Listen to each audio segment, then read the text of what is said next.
Vamos ahora a dar continuidad a este ciclo de exposiciones y tiene la posibilidad el profesor Nelson Reascos de la Pontificia Universidad Católica del Ecuador. Es filósofo, se ha desempeñado como catedrático en la Pontificia Universidad Católica del Ecuador, la Universidad Central del Ecuador, en la carrera de Comunicación Social y en la Universidad Andina, sede de Ecuador. Es profesor de Filosofía, Cosmovisión Andina, fue decano de la Facultad de Ciencias Humanas de la Universidad Católica. Nos va a compartir la comunicación e innovación en los pueblos originarios. Profesor Nelson, muchas gracias, muy amable. Intentaré, buenas tardes, ser breve en mi exposición. No ofrezco lo mismo respecto de una profundización en los detalles de lo que voy a plantear por razones exclusivamente de tiempo.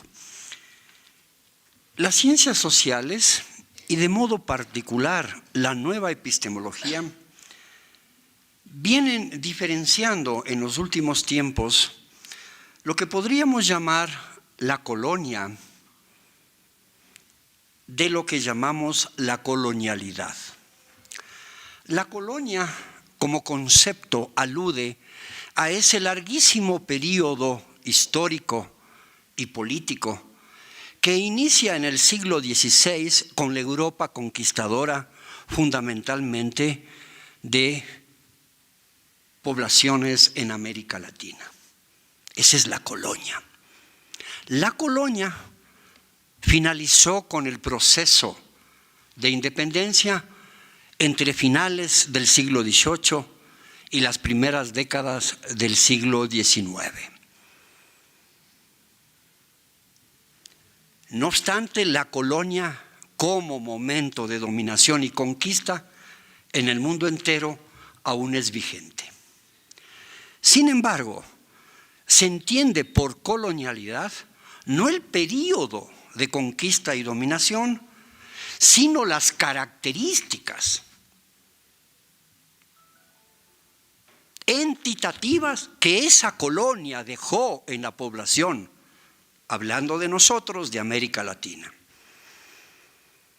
Y esa colonialidad, esas improntas, son todavía vigentes. O para decirlo de manera esquemática, la colonia terminó. La colonialidad es absolutamente vigente. ¿Y qué es entonces la colonialidad?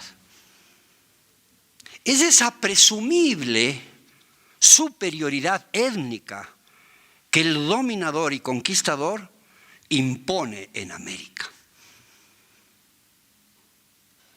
Es esa su pretendida veracidad de su cultura y de sus saberes y el desprestigio y la inferiorización de la cultura y los saberes originarios. Esa es la colonialidad. Y obviamente la colonialidad presupone que hay un método filosófico, científico, epistemológico que es el que asegura el verdadero conocimiento y obviamente descalifica simultáneamente otras metodologías de producción de conocimientos y de validación de saberes. Esa es la colonialidad. Es decir, sintetizando, es una presumible superioridad étnica, cultural, filosófica, epistémica y, por supuesto, tecnológica. El resultado de esa colonialidad es que se vivió y aún pervive con absoluta vigencia el racismo, por ejemplo. El racismo no es otra cosa que la pretensión de superioridad étnica de un grupo sobre los demás. Está vigente. El racismo atraviesa todas y cada una de las manifestaciones de la vida cotidiana en toda América Latina. El racismo es absolutamente vigente. Ese es un efecto de la colonialidad. El otro efecto vigente es que tenemos sociedades prebendarias, es decir, privilegios que se ven como obvios, espontáneos y naturales para grupos y despojo de privilegios para otros sectores que se presumen inferiores. Ese prebendarismo está totalmente vigente. Otro efecto vigente de la colonialidad es el sexismo, que es la pretendida superioridad de un género sobre los demás. Vigente. Es un efecto. El patriarcado es un efecto de la colonialidad. Por cierto, por razones de tiempo no podemos explicar que el patriarcado es muy anterior, pero evidentemente en las sociedades nuestras se consolida con la conquista y la dominación, claro. Igual el racismo, no es nuevo, pero esas características adquieren niveles de manifestación incluso violenta.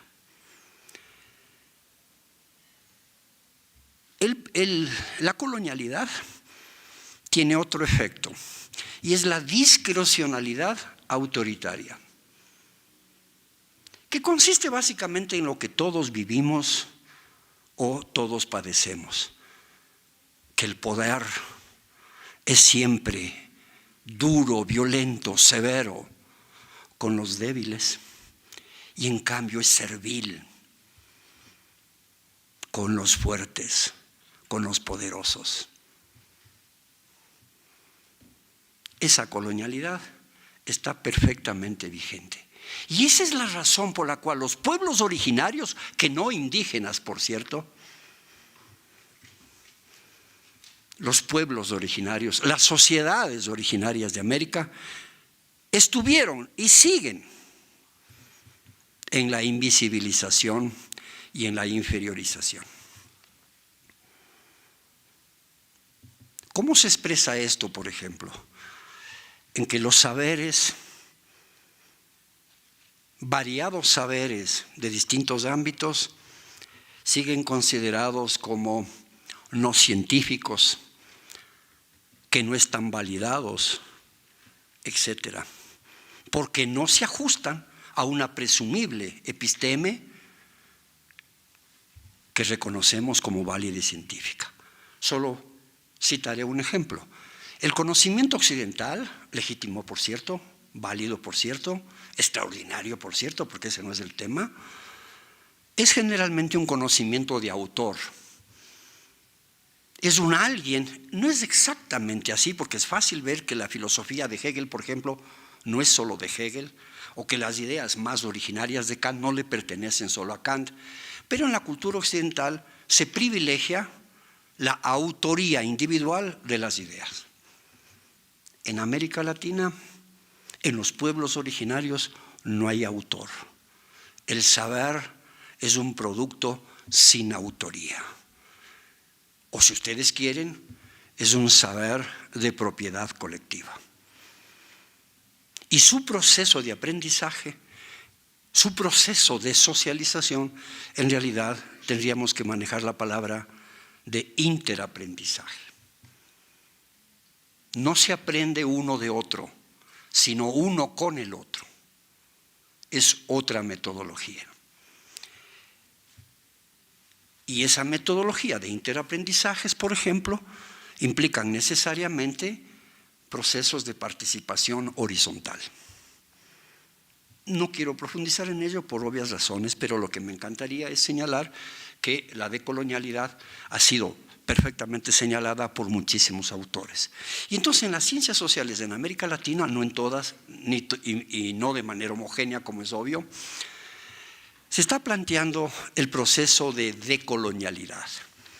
Es decir, si queremos avanzar a una sociedad con mejores condiciones de vida, una sociedad con algún nivel de condiciones que asegure una convivencia pacífica, tenemos que adelantar procesos de decolonialidad o con cualquier otro nombre que le demos. Esta decolonialidad obviamente debe quedar perfectamente claro, no es una propuesta antioccidental. No es una propuesta para negar, rechazar, condenar, ni siquiera abandonar los saberes, los conocimientos, las artes, la filosofía, la religión de Occidente. No, no es en contra de, no es en vez de, es, si ustedes me permiten un adverbio, además de. O para decir con términos académicos, la propuesta de decolonialidad se funda en la interculturalidad. Es decir, en el reconocimiento, y reconocer significa aceptar, dejar ver, mostrar a aquellos otros, y manejo el término correctamente, que consideramos por cualquier circunstancia inferiores, distintos, equivocados, anormales, invertidos, inferiores, minoría. La interculturalidad es reconocer a los diferentes con derecho a ser diferentes, pero con los mismos derechos e iguales axiológicamente como personas. Entonces la decolonialidad no puede ser vista como una amenaza para la cultura dominante, en absoluto. No es, insisto, en vez de, ni en contra de, sino además de, que no es lo mismo.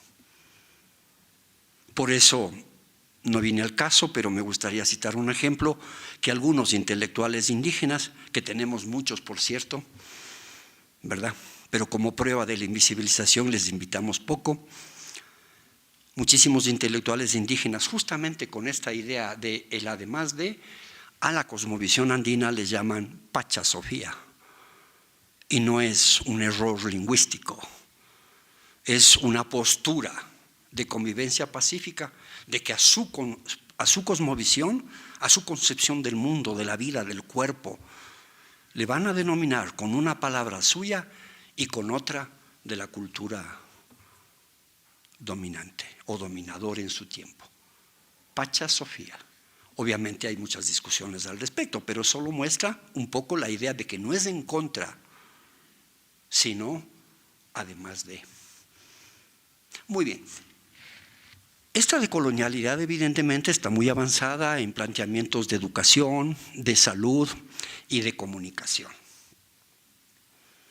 Como es fácil de derivar, hay opositores a esta postura. No solo evidentemente finos intelectuales que ven en la postura una manifestación de la misma colonialidad, por una simple razón. Los primeros autores que hablan de la decolonialidad son también de la cultura occidental. Pero eso más bien podría redundar en la idea de que no se trata de enfrentar a un pueblo con otro, a una cultura con otra, sino de crear condiciones de una convergencia, ¿verdad?, vital, que nos asegure que convivimos con los diferentes, pero en relaciones de relativa igualdad social. Entonces, pensadores de Occidente están hablando de la decolonialidad por una simple razón, y me gustaría manejar el concepto hegeliano, la metáfora hegeliana de amo y esclavo. Si el esclavo, si interpreto bien a Hegel, esperemos que sí, si el esclavo se libera del amo, pero el amo no se libera de la idea de dominación, no hay propiamente liberación. Por lo tanto, el esclavo, dice Hegel, metafóricamente, no solo tiene que liberarse a sí mismo, sino que tiene que crear las condiciones para que el amo se libere de la relación de dominación. Lo mismo que maneja la teoría feminista sobre el patriarcado ahora. Entonces no es una liberación de la mujer solamente, sino una liberación del patriarcado como tal. Por eso no es un tema físico de sexualidad, sino de género, ¿verdad? Es una cosa interesante, pero bueno, eso nos lleva a otro tema. Lo que quería decir, entonces, la decolonialidad no es un tema de los latinoamericanos y no solamente de los pueblos originarios. es un problema fundamental también de la cultura occidental, que tiene que decolonizarse a sí misma. Es decir, que tenemos que avanzar en la idea de que hay multisaberes y hay multimetodologías y no hay disciplinas científicas que excluyan a otras. Por eso hoy la epistemología atraviesa una crisis severa. ¿Qué es científico? ¿A qué le denominamos ciencia? ¿Qué requisitos tiene que tener una obra para hacer arte? Es muy difícil, porque sería fácil excluir a otros saberes, hablando de la ciencia o de los conocimientos, o a otras manifestaciones culturales, hablando del arte, que como no cumplen tales requisitos, entonces no son arte. ¿Y con qué criterio podemos? Por eso es que hoy en día toda la episteme está en crisis. Y si algo es interesante dentro de la epistemología es justamente esa capacidad de autocrítica, de reformular, de replantear algunos sustentos de la epistemología. Va por ahí, pero por razones de tiempo evidentemente tengo que ir sintetizando.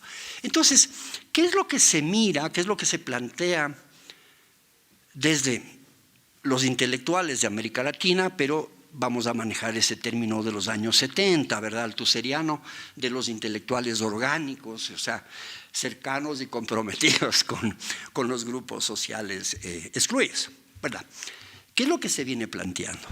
Adelantar estrategias, adelantar teorías, adelantar reflexiones que nos permitan, obviamente, una decolonización integral, y de modo particular en algunos ámbitos específicos de la vida social y colectiva, que son fundamentalmente la decolonialidad educativa, porque ¿dónde se reproduce la colonialidad? En el sistema educativo.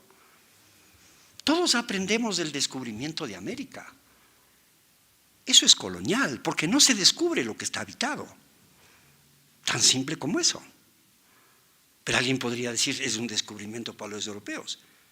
Sin duda, pero hay que modificar entonces y hay que mejorar la explicación. Por ejemplo, entonces la educación es, ¿por qué no estudiamos en la malla curricular latinoamericana una extraordinaria matemática que hoy recibe premios Fieles a nivel internacional, que es una matemática originaria de nuestros pueblos ancestrales?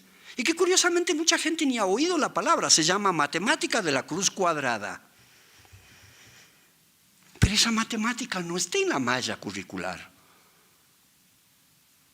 No sé si deba estar sola ella o toda ella, pero los conocimientos, los saberes, las técnicas, las concepciones del mundo y de la vida que son propias de nuestra cultura están por lo menos en opacidad epistémica, por lo menos, cuando no despreciadas, cuestionadas e inferiorizadas. Ese es el tema. Obviamente, en términos comunicacionales, eso nos conduce ¿a dónde? A mirar, por ejemplo, que los medios de comunicación convencionales están colonizados, claro. Un amigo mío, europeo, hace poco que me visitaba decía que en la televisión ecuatoriana no ve los rostros que ve en la calle. Es obvio. No sé si han dado cuenta que nuestros rostros, los rostros más comunes, no están en la televisión. En la televisión hay un fenotipo, hay un biotipo de cuerpo, de rostro. Eso es colonialidad. Y solo tenemos que mirar con algún detenimiento la publicidad para ver cómo nuestros rostros no están en la publicidad, a menos que la publicidad evidentemente sea de un detergente para lavar ropa. Pero si la publicidad es de algo, no aparece en nuestros rostros. Y obviamente la publicidad tiene otro defecto, es además patriarcal. Pero ¿a dónde tenemos que avanzar? ¿A una decolonialidad? Primero del lenguaje. ¿Por qué no enseñar lenguajes originarios? Además, jurídicamente, o sea, en la Constitución ya está. El problema no es que esté ahí. El problema es qué hacemos, cómo hacemos para que esté. Lo curioso es que todo el mundo cuando oye la palabra intercultural piensa que los indígenas son los que tienen que ser interculturales. Ellos ya son. El problema no son ellos, el problema es de lo que podríamos llamar la población mestiza, aunque ese término también habrá que exorcizarle porque mestizo no dice nada. Pero no sé si ustedes permítanme incomodarle. Un indígena le dice, por ejemplo, yo soy Shuar, yo hablo Shuar, mi cultura es Shuar, ¿cuál es la tuya? ¿Tienen nombre ustedes para su identidad cultural? No me extrañaría que no. Como prueba de la colonialidad, ni siquiera nos hemos planteado cuál es nuestra identidad. ¿Qué nombre le da a su identidad cultural? Tú, usted, ¿cuál? ¿Cuál es su identidad? Habría que discutirlo. Claro, mestizo no dice nada, mestizos son todos. Mestizos eran los griegos antiguos, mestizos eran los romanos, mestizos son los ingleses. No dice nada mestizo. Además está asociado a una carga negativa, es un concepto dolente que duele a muchos. Entonces tendríamos que adelantar, mejor dicho, está adelantada la discusión de buscar un nombre propio. Ahí se discute en las ciencias sociales latinoamericanas si es la palabra andino, por ejemplo, si es la palabra viayala, por ejemplo, o sea, el nombre, en fin, pero entonces hay que decolonizar el lenguaje. Es decir, que los lenguajes sean visibilizados.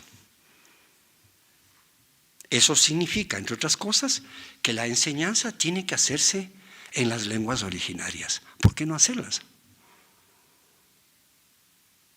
Solo un par de ejemplos para que se entienda bien lo que quiero decir. Un expresidente cuyo nombre queda en reserva, ¿verdad?, sostenía que para qué les vamos a enseñar a la población quichua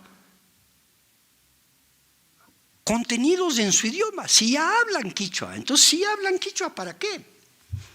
No entendió, como la mayoría de los nuestros gobernantes no entienden nada o casi nada. Un idioma se aprende no para hablar, sino para consolidar la identidad cultural. Entonces los vascos, por ejemplo, querían que el euskera sea el idioma de su sistema educativo, no porque no saben hablar euskera, la mayoría hablaban ya euskera, sino que no es lo mismo hablar euskera en la vida cotidiana que trasladar Platón, por ejemplo, al euskera. Ahí se consolida una lengua. Entonces no se trata de que no saben hablar el idioma, sino consolidar culturalmente, epistémicamente un idioma. Eso implica una decolonización de los lenguajes. Obviamente hay que avanzar más.